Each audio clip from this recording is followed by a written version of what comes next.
سب کو سوچنا چاہیے کہ قرآن کی کس حکم کو میں ابھی تک نہیں مان پا رہی. تو آپ دیکھیں گے اس کے پیچھے رکاوٹ کیا ہے. اس کے پیچھے رکاوٹ ہمارا اپنا نفس ہے، ہمارا اپنا دل ہے.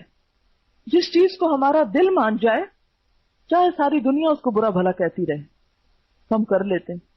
ایک لڑکی اگر اپنا گھر چھوڑ کر بھاگتی ہے تو گھر والوں کی پروٹیکشن، عزت، جو اس کو سہولتیں وہاں ملی ہوئی ہیں، وہ ساری چیزیں چھوڑ کر صرف ایک بات سے ناراض ہو کر کے اس کی بات کوئی نہیں مانی گئی، وہ گھر چھوڑ کے چلی جاتی ہے.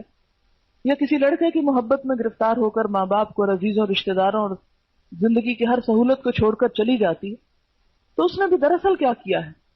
نفس کو الہ مانا ہے نا، اپنے نفس کو پوجا ہے، دل کی خواہش کے پیچھے ہر چیز قربان کر ڈالی. تو اسی طرح کوئی بھی ایسا کام کہ جو کتاب اللہ سے ٹکراتا ہو، تو اس میں بھی ہم دیکھیں گے کہ ہم عمل اسی وقت چھوڑتے ہیں جہاں ہماری مرضی کے خلاف ہو رہی ہو. کو بات معاشرے کے خلاف ہم اس پہ بھی سٹینڈ لے لیتے ہیں، اپنے والدین کے خلاف اس کو بھی چھوڑ دیتے ہیں. سب کو ہم چھوڑ سکتے ہیں، لیکن سب سے مشکل ترین امتحان، سب سے سخت ترین امتحان اپنے دل کی مرضی کو چھوڑنا ہے. سب سے سخت بات. کل ہی کوئی مجھے قصہ سنا رہا تھا کہ ایک لڑکی کا واقعہ، کہ اس لڑکی کو ہر ایک نے سمجھایا، رو رو کے سمجھا. کسی لڑکے کے ساتھ بھاگ گئی، اور بہت ویل آف گھرانے کی لڑکی تھی، اور بھاگی بھی کس کے ساتھ؟ ایک مزدور کے ساتھ جو ڈیلی ویجز پہ کام کرتے. اب ظاہر ہے کہ ایک خاندانی لڑکی ہو، اور اس کے بعد کی شرافت کی پوری دنیا داد دیتی تھی کہ یعنی اتنا پائس انسان اور اتنا نیک اور اتنا.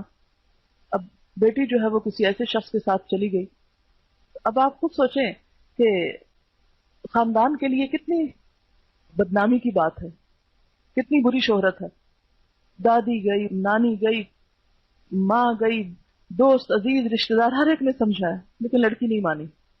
اب آپ خود سوچیں کہ کیا چیز ہے جس نے ساری دنیا ایک طرف کروا دی، اور ایک گھٹیا سی چیز. گھٹیا اس لحاظ سے تو نہیں، نعوذ باللہ، ہر انسان باعزت اور ہر، لیکن اسلام میں جو کف ہے نا کہ آپ جس فیملی بیک گراؤنڈ سے خود ہیں، ایٹ لیسٹ اتنا تو آپ کا جہاں آپ شادی کر رہے ہیں اس کا لیول ہونا چاہیے، کیونکہ بعد میں پھر بڑی مشکلات پیدا ہوتی ہیں.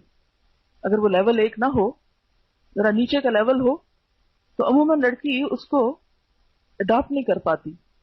لیکن کسی کی نہیں سنی، جیل میں رہی، ماریں کھائیں، ہاسپٹل پہنچی، ہر کام ہوا، لیکن جو دل کی بات ہے اس کو نہیں چھوڑا. تو اب آپ دیکھیں، ماں باپ چھوڑ سکتا ہے انسان، چھوڑ دیے، سب رشتہ دار چھوڑ دیے، ماں باپ کی عزت قربان کی، اپنا گھر، اپنا مال و دولت، ہر چیز قربان کی، لیکن ایک دل کی مرضی پہ چل کے ایک چیز کو جو اختیار کیا تو اس سے نہ ہٹی.